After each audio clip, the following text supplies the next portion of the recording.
एका बाजूला आपण म्हणतोय की AI सेंटियंट होत आहे, सुपर इंटेलिजन्स येईल, आणि दुसऱ्या बाजूला आपण म्हणतोय की अरे उंदीर आणा उंदीर, तेव्हाच तर कळेल की औषध काम करेल की नाही.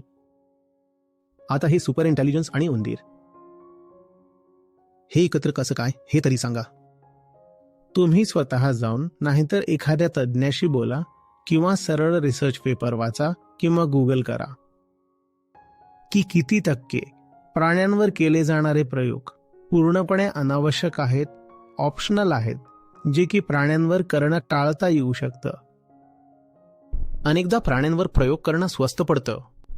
अरे स्वस्त पडत असेल तर खर्च करा ना पैसा. स्वस्त ही फक्त याच कारणामुळे पडतं की त्यांच्या जीवनाची खरी किंमत लावली गेलेली नाही. आणि अशा प्रकारच्या टेस्टिंगमुळे होणारे जेवढे एन्व्हायरमेंटल इफेक्ट्स आहेत त्याचा खर्चही टेस्टिंगच्या खर्चात ऍड केलेला नाही, ते सगळं त्यात ऍड करा. तर अशा प्रकारचे ॲनिमल एक्सपेरिमेंट्स महाग दिसतील. मी नैतिकदृष्ट्या बोलत नाहीये, मी इकॉनॉमिक्स बद्दल बोलतोय.